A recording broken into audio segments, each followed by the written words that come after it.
Hi, and welcome to the Caterpillar Cross Stitch YouTube channel.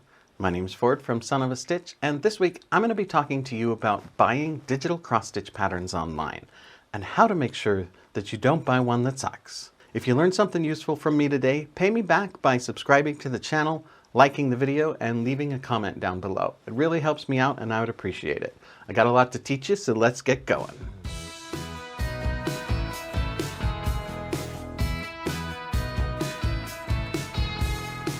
Now, there have been a few technological advancements and changes that have really revolutionized the world of cross-stitch in the last few years. The easy availability of pattern creation software and of electronic storefronts for individuals and small groups to sell patterns online have really brought a new life into the hobby. But as with anything that starts to grow, some unscrupulous people will see that and start to see it as a cash cow and try to milk it. And so they'll try to extract money from the community through unscrupulous means. So I'm going to teach you how to spot those. And over the last couple of years especially, the advancement of AI and generative technology has made this problem so much worse. So that's why I'm going to teach you these tricks so that you can protect yourself from these bad operators. Now, the most powerful tool that you have available to you is trust.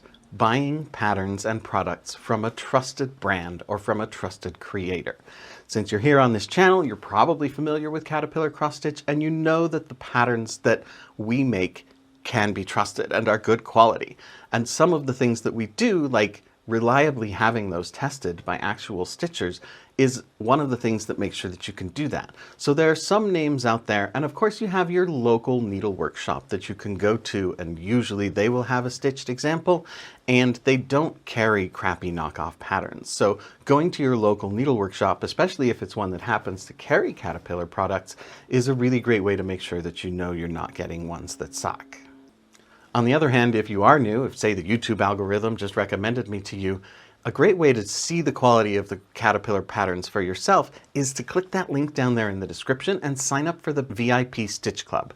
You'll get a download of our top 10 cross-stitching tips, you'll get 8 free PDF cross-stitch patterns in an ebook, plus you'll get a new year-long temperature tracking stitch-along cross-stitch pattern. So you can see the quality of the patterns and you can compare them to some of the things that I'm going to show you, and the difference will become apparent. Now, the first thing I'm going to talk about are some red flags for a shop or a store or a seller or a designer itself. Some things that tell you that this pattern creator may not be on the up and up or may just not be very good at what they do yet. I know that the first few years I was creating patterns, I made some that weren't very good. I'm much better now, but that experience is really big difference, and it can make a big difference for the stitcher too. You don't want them to be learning from terrible mistakes at your expense because you're the one who has to put in all the work to find that mistake. So the biggest red flag for a cross-stitch pattern shop is that there are no stitched examples of any of their patterns. If you're looking at all the different patterns that they have available and you're not seeing any actual finished stitch photos, you're only seeing digital renders, or you're seeing mock-ups, or you're only seeing the image that they created the pattern from, that is a huge red flag. It means that the pattern has not been tested. We don't know if the colors are going to be any good. We don't know if the size is going to be what they say it is. We don't know if it's actually going to look as good as they think it's going to. So that will be a huge red flag. And personally, to me, if the pattern creator doesn't like their pattern enough to stitch it, why would I? So as an example, if we look at the patterns that are available in this one particular shop online, you can see that there are no stitched examples of any of these pictures. And worse yet, with these ones, they've actually used the image that they used to create them as the listing photo rather than even a digital render or mock-up. That's not at all what the pattern's going to look like when it's finished. So that's a big red flag. One of the things about most online storefronts is that they give a buyer a limited amount of time to write a review. And often they will email that buyer just before that window is about to close and say, hey, go review this thing before it's too late. So you'll see people go in and review cross-stitch patterns and they'll say like, the pattern looks good, downloaded quickly, haven't had a chance to stitch it yet, or can't wait to stitch this. That means that they haven't done it, they haven't actually tested it, so that review should be taken with a grain of salt. You can specifically check for reviews with photos, within the store. And a very big warning sign will be if all of the reviews with photos, they're only partially completed. Often it means that the pattern is unstitchable. You can't get it done in the amount of time it would take to be able to go and review it. So that's going to be a big warning sign as well. If people have actually stitched them and have finished the projects, there are going to be photos of finished projects in the comments much of the time. Now, this may not be the case with a newer designer or somebody who recently opened their store. So again, these are red flags and reasons to look closer, not necessarily a disqualification for a given shop or pattern. Another thing you can do is you can scroll to the bottom of their shop page on most stores, and it will tell you how long that shop has been open. So this shop here has been open for less than a year, and they've made over 2,000 sales in that time. And if we look up here, they've got 355 cross-stitch patterns available for sale in their store. Personally, I can't make a new pattern every single day, which is what they would have had to do in order to have that many patterns available in a year. So that tells me that they are just generating them in some way without doing any real quality control or testing. So that's another big red flag. This particular shop is also throwing up another one of my really big red flags, which is the blatant use of copyrighted or trademarked or other protected intellectual property. Disney in particular is extremely aggressive about protecting their trademarks and their copyrights. So if this person has got a bunch of Disney patterns and you know they're definitely not a authorized Disney reseller, it means that they're a fly-by-night operation who just opens up a shop, waits till they get enough copyright strikes to be forced to close it, and then opens up a new one, which is part of why this shop is so new, is that they probably got shut down once already and have opened it back up. So they're, again, just kind of milking some money out of people, and then as soon as they get in trouble, they just disappear and leave you holding the bag because you can't get a refund for that bad pattern that you brought because they closed their shop. Another thing that you can look for to check whether or not a seller is legit is to go look for a social media presence. Like, for instance, you'll notice if you Google Caterpillar cross stitch, you'll find me. You'll find the store. You'll find articles about and interviews with Sally. You'll find all sorts of different things relating to Caterpillar cross stitch because we're out here trying to promote the brand. So if you get very, very few Google results for the name of that shop, especially the name of that shop connected with cross stitch, you're probably looking at an unscrupulous operator there. So those are some ways of evaluating whether or not a shop is legit. But sometimes you only see one pattern or you don't have that information available to you or something like that, and you want to know whether or not a particular pattern is going to be any good for you. Let me show you some ways that you can look at the pattern itself and determine if it's going to be any good. Personally, one of the first things that I will do is I'll right-click on one of the pictures and I'll click Search with Google Lens. This is an image search. You know how you can go to Google and look for an image? Well, with Google Lens, you can put the image into Google and look for pages that have it on it. So as soon as I do that with this one here, this big, elaborate, like stained glass pattern here with a bunch of Disney characters on it, I find this listing, of course, but then I also find the exact same thing as a listing from someone else at a different price. And I find a 500-piece jigsaw puzzle, and I find a Reddit post, and I find a diamond painting. I find a whole bunch of different things using the same image.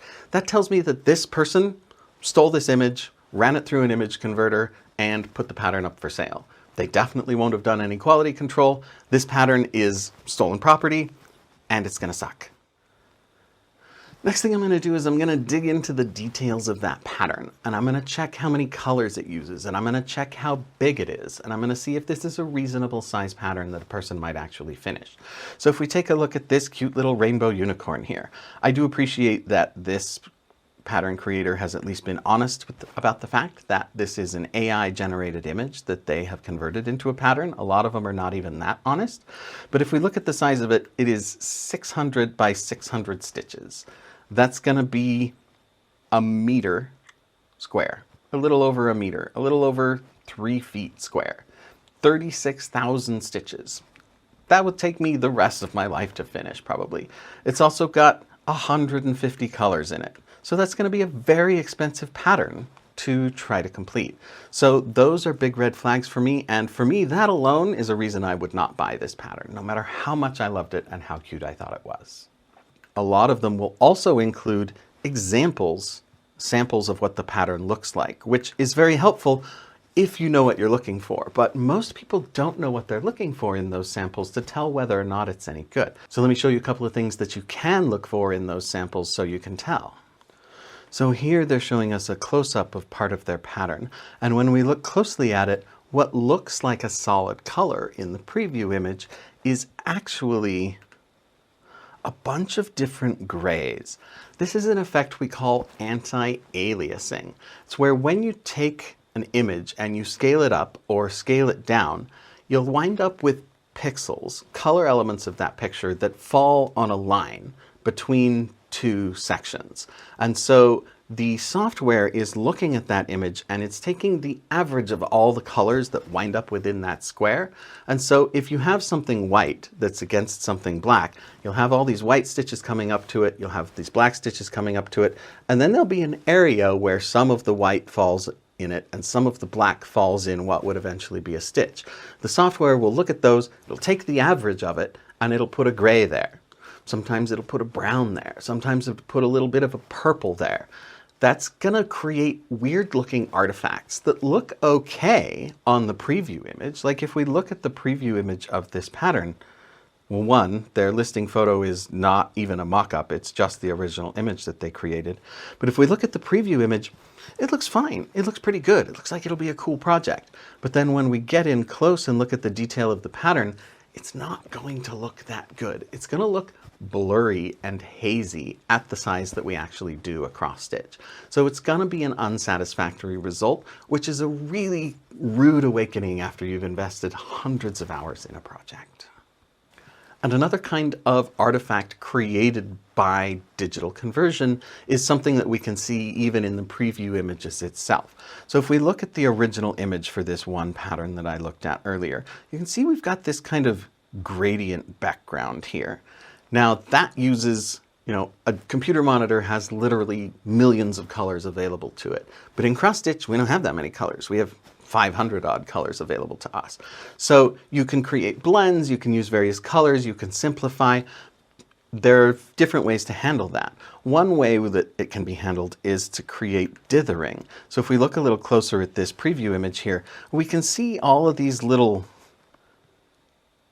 like speckles and patterns and stuff created in the areas of transition between one color and another.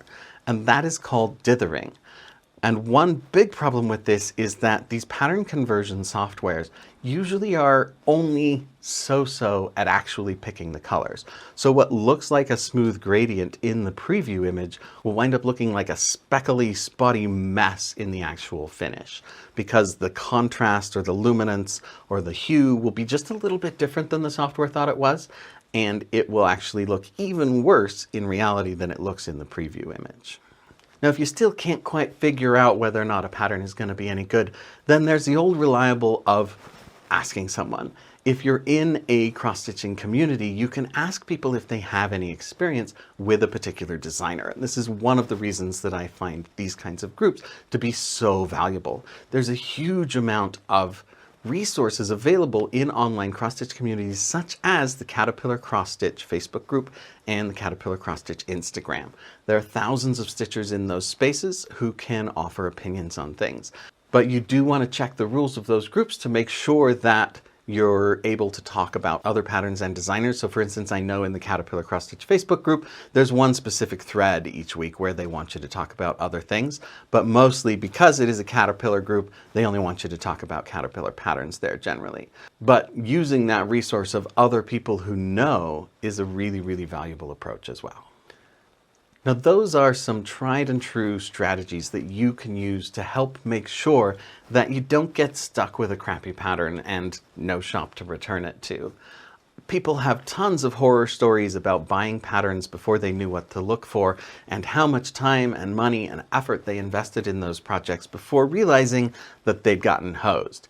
Do you have a horror story like that? put it down there in the comments so that other people can learn from it as well. Or if you have a tip or something else that you look for when evaluating the quality of a pattern or a shop, put that down there as well. And again, if you learned something from me today, you owe me a sub, a like, and a comment. So make sure you hit those buttons. I would really, really appreciate it. Other than that, I do want to thank you so much for watching. For Caterpillar Cross Stitch, my name is Ford. I will see you next week.